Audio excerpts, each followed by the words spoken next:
Good evening and welcome to Cork Tonight with your host Graham Craig Root. Tonight I'm joined by the latest hottest thing on the Irish modelling scene, Timmy Murphy, and the extremely courageous and inspirational Cara Murray. Thanks for joining me, guys.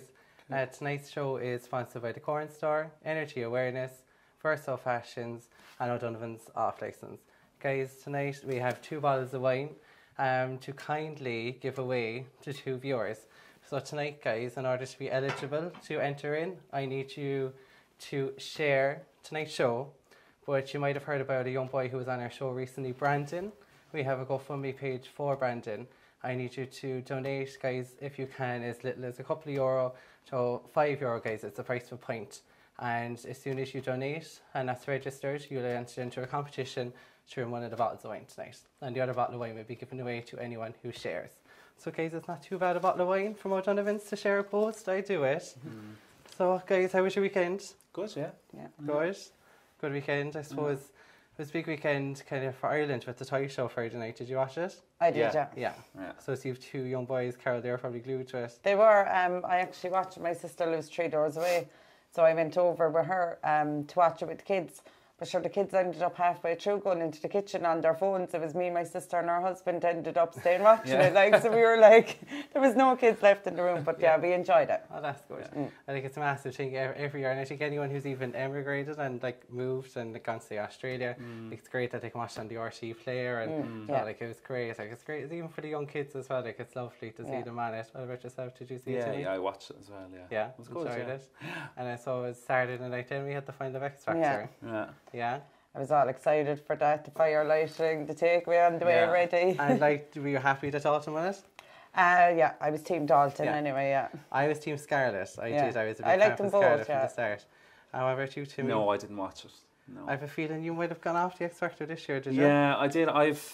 My last year watching it was the year Little Mix won it. Yeah. And I think after that then it just went a So bit you're the Cheryl Cole, Danny Minogue, Louis Walsh era. Yeah. I just think it was just brilliant. I think it's just lost its sparkle, maybe. I think it's just lost it's just gone very, it's just one of those reality shows. It's like Big Brother that's just gone very monotonous now, I think. Don't say too much about Big Brother, you know, I would die hard. No, I love Big Brother. Yeah. I love Big Brother. It's no, I do. I love it. And I do every year I watch it, but halfway through I think this year I think it was great. I liked Owen Keane. He was such a great representation. So to get to the final, finish in the top 4, so it was absolutely fantastic. So no, it was great. It's like to have someone in there, especially in the last ever Big Brother as well, to have someone standing in the final. It was great. Timmy, we're friends now a couple of years. Yeah. And next of all, I'm on Instagram, and I can see all these photo shoots. And they're you see, people do stuff on Instagram, and they're like a model, but you're a model, and I'm I never knew refer Timmy was a model. How did that all come about? Well, it's I know you say I'm a model, but it's like a job, really. Yeah. Do you know, that sort of way? And I suppose we kind of lost touch there for a few years. So there was all this was going on when we lost touch, and then we got back, and I suppose during that gap when we lost touch, kind of all that happened. Yeah. How did it come about? Because to go, I think it's grand to take a few photos and put them up and say you're a model, but the shoots that you're doing and stuff that you've worked on lately. Yeah, I'm very lucky. Yeah. It's just, I was modelling when I was younger, kind of in my early 20s and stuff, but it never took off. And I think that a lot of that was just down to age and stuff, and not really knowing who I was or kind of what my brand was, or what works. And then it only really came up about 1.5 years ago with Top Model Ireland. Yeah. Audrey O'Neill was running it. She was on a guest on this a few months ago, but she asked me to be a part of it, to do Top Model Ireland, and I was a bit like, no, I'm 35 now, I'm too old. She was like, trust me, there's a market there for you. You're going to be a really good model. So I done Top Model Ireland, which we had it was like a big contest, big show and stuff, and I got to meet loads of photographers and stuff like that, and it just worked. Yeah. Whatever it was, it just worked. As soon as I was in front of the camera, it worked. You got a passion by doing that. Yeah. And then I signed with Lockdown, and then it just all snowballed, and I just got so much. Now, I did a lot myself as well, because I kind of started off freelance. It was all about building me as a brand and getting the Instagram up and going, and all those photographers that I had met in Top Model Ireland, I started doing shoots with them and stuff. So Like, it wasn't just something that was just handed to me. Yeah. It was something that I put a lot of work into. Yeah. Like, you know, I mean, I was doing 2-3 shoots a month and stuff, and you know, it was it was just Like very from lucky. what I've seen lately, I've seen like I can't escape you. So I'm seeing it all on Instagram because I follow you. But then I'm like on my lunch break one day from work, turn on the telly, and there you're on the Today Show with Moira and Donnie. I was like, God, there, like, look, there's Timmy. Yeah, I was doing that. I've done that now a couple of times, so hopefully now next year I'll be on it as well. That's good. And it's great because it's you know, RT is a great And great I company. see you were out there for the launch of the new Duns in Bishopstown. Bishopstown, yeah. You were Paul launching, Galvin, yeah, That very good. was definitely a highlight. He's such a great guy. Love his clothes. So I modelled his stuff with him on stage and stuff. So yeah, that was definitely a highlight. Oh, that's good. And Dick, would you like to go across the pond and do some stuff in the UK? Yeah, I have big plans for next Yeah. year.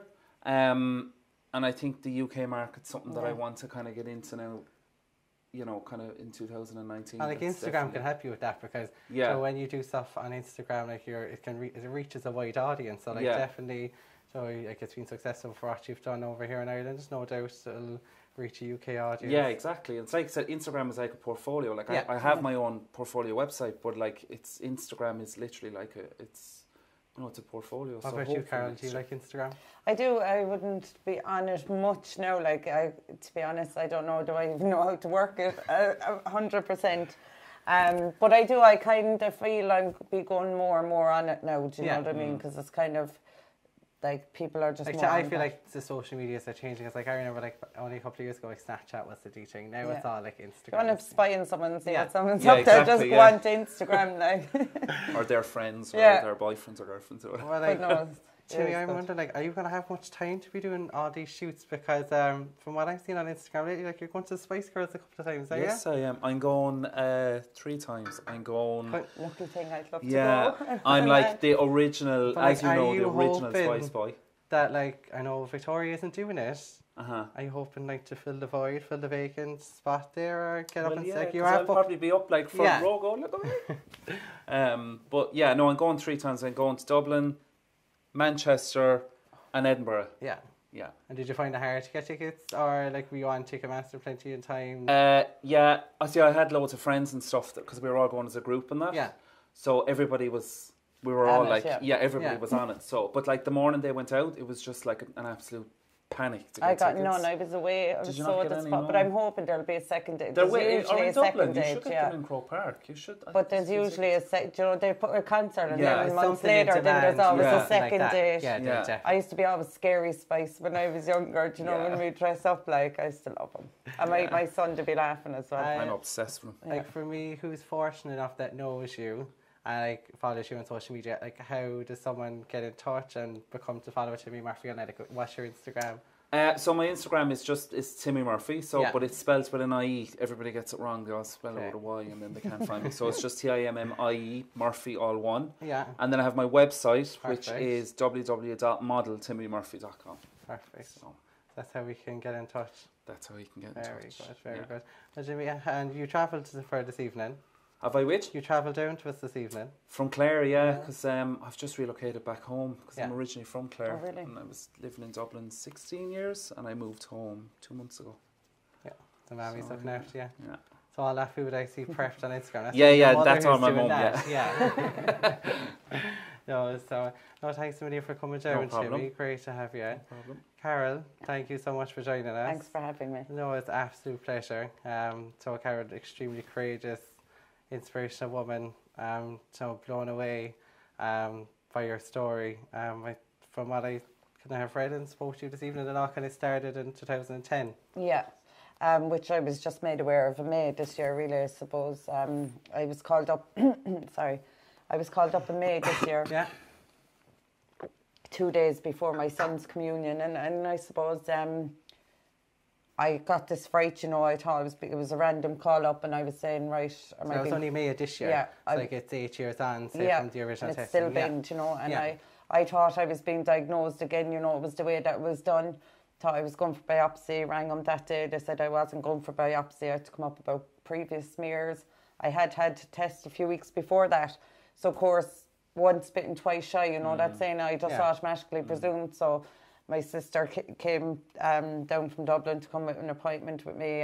My other sister cancelled a meal with her husband, and we all went up anyway thinking we were getting this bad news, and thank God it wasn't, touch wood. But he just told me that I was one of the women that was involved in the smear scandal that had broke a few weeks previous, which I honestly 110% know that the only reason why I was called up in May and told was because of the courageous Vicky Phelan coming public. You know, I feel the timeline, like I was only up there, say, a week before she had come public, and nothing was so told to me, you know. So I reckon if she didn't, would have I even been called back up. When someone is so courageous and has like determination to speak out, it's now like you can learn so much from like your own story, and hopefully some of the pieces of the jigsaw will come together, because I know with yourself, a big thing that you're hoping for is accountability. It is, yeah. That's something that you want to know, like from 2010, 2011, there's something amiss along the way. So like that's something that you'd like answered. A big thing, accountability for me, and it's just in anything, you know.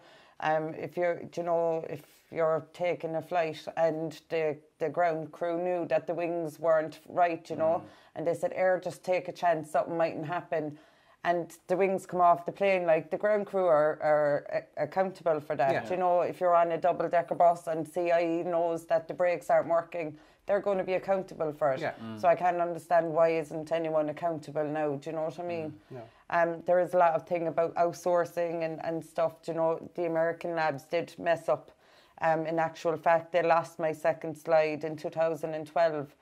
And it was noted in this country in 2012. But I only found this out a few weeks ago when I went on radio and called cervical checkout, you know.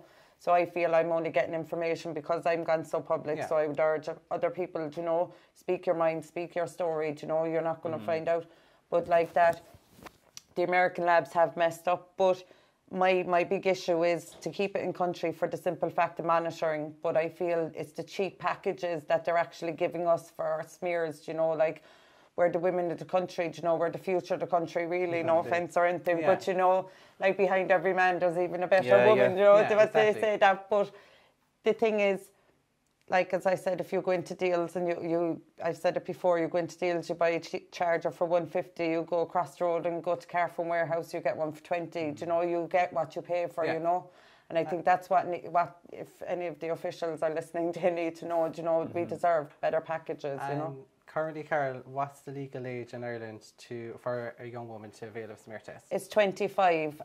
It was brought to 25 when Jade Goody died that time from cervical cancer. And in my own opinion, I do think it should be brought down to even a younger age. I think now there is the HPV, I know, vaccination, which is a prevention and whatever, but I still believe that it should be brought down to a younger age, you know. I got mine when I was 25. I got a letter that you automatically are registered to go for one. I went for one. I repeated it in 6 months. I was told to come back in another 6 months. It was low grade. I did that. But by the time I went for my third one, I had stage 3 cancer. You know, I was getting these tests to prevent. So even sticking to your date and sticking to your smears, there's still things happening, you know.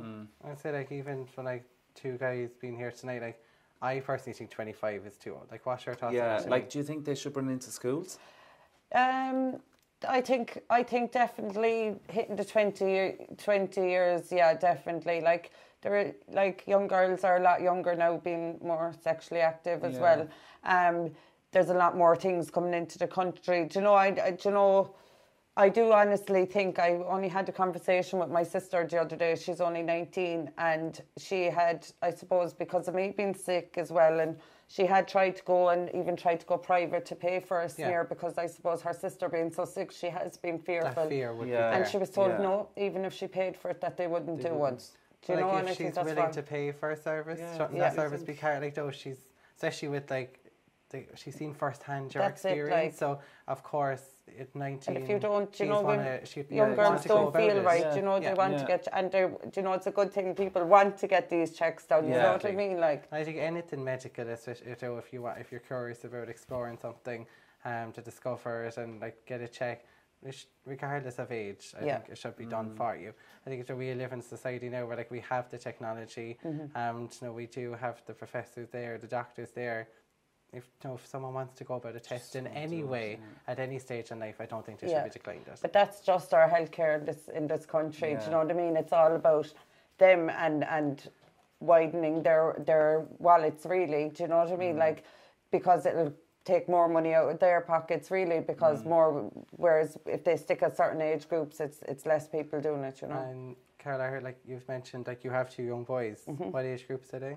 My youngest is 9 since the 6th of October, and my eldest now is 12, going on 20 next week. And say if like they're unwell in any way, even if it's something minor like a cold or a flu, or if they're just not well, or if they have a temperature or a fever, does that kind of like I second guess, stress you in ways that like it wouldn't stress like a normal, like say, a daily mother, because of the events you've gone through with the healthcare system? Definitely, I second guess everything. Or like my youngest boy now, he kind of has this rash thing now. They put it down to, it could be just a simple thing. He could be celiac, you know, they're doing bloods, but like he had a rash thing, and then I'm saying that his bones are sore, and I was there to the doctor. Do you think it's leukemia? Do you know, I automatically.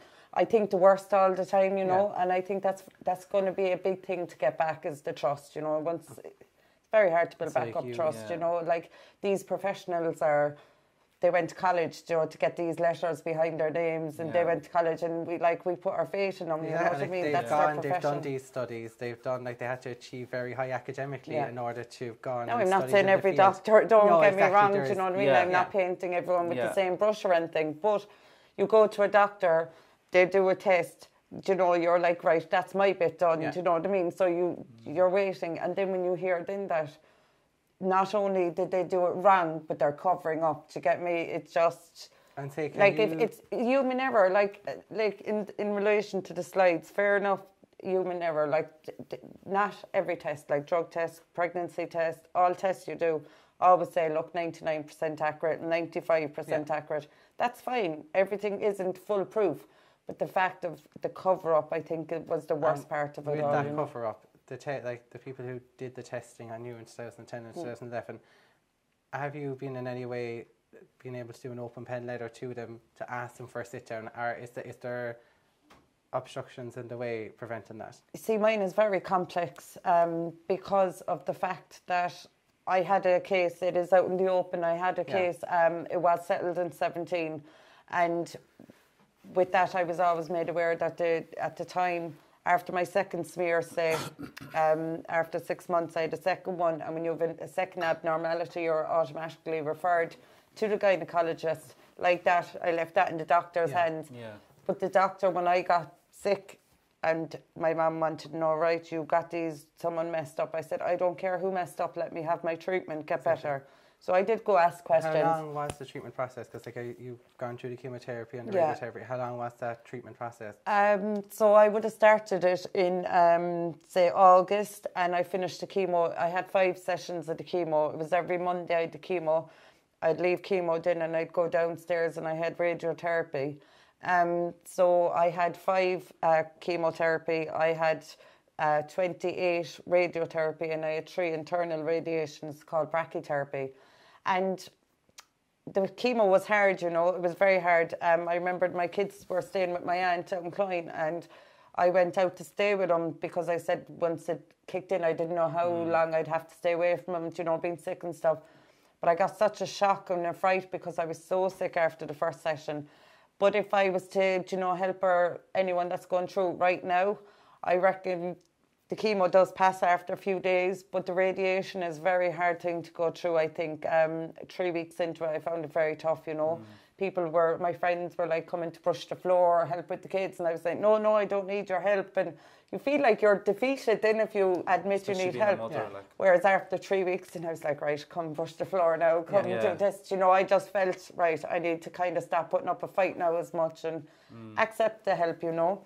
But it is tough going, you know what I mean, going through the treatment. Currently, what's your feeling with our current Taoiseach? Well, he wouldn't be the top of my fella for my Christmas card list anyway. I just feel very let down because fair enough, this all came out in May, whatever, like, we're now hitting Christmas and what has been done, you know what I mean? There's like, they're all talk on the, like, for example, the other day, Leo, there was an article, like, another thing, like, us women that are affected and the families, like the husbands, the wives and stuff, we find out all our information through social media. Like, So you've had no direct contact. No say, direct from contact. The Like even when the Dr. Scally report came out, I was just flying home that day from a holiday with my kids. There was about 30 of us went.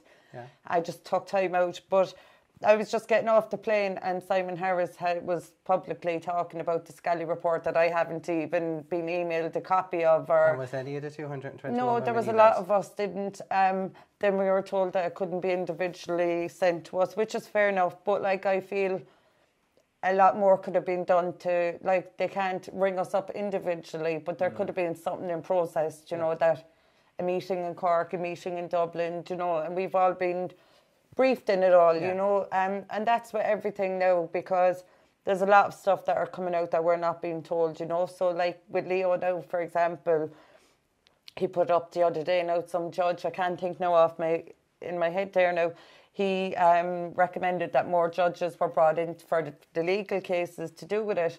And then Leo went and said, no, we don't need more judges. There's tribunal down the road and all this. Like, but if you think back a couple of months ago, Leo went public saying that, oh, no woman will have to go to court and they won't have to go down. So he's saying one thing and then doing another. And this is why I still don't have any trust or faith.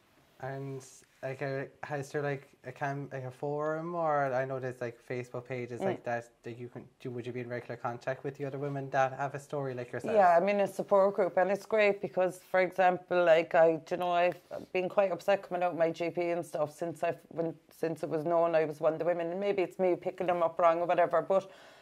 For example, I brought it to the group and I said, look, I felt very deflated coming out with my doctor and whatever, and there was one or two women who had the exact same response with their GP, and I think not wishing them bad, but it made me feel good that I wasn't the only one that was getting this response. I think it's great to have like the GPs that are out there. They can be a support network, but it's an even better support network when you're speaking to someone who has been through it firsthand and experienced it and has a story like yourselves and who's been through treatment and that has a family and has had to manage the kids as well along that. And it's like, I feel like that's a great support network that you have, so that's very good in itself.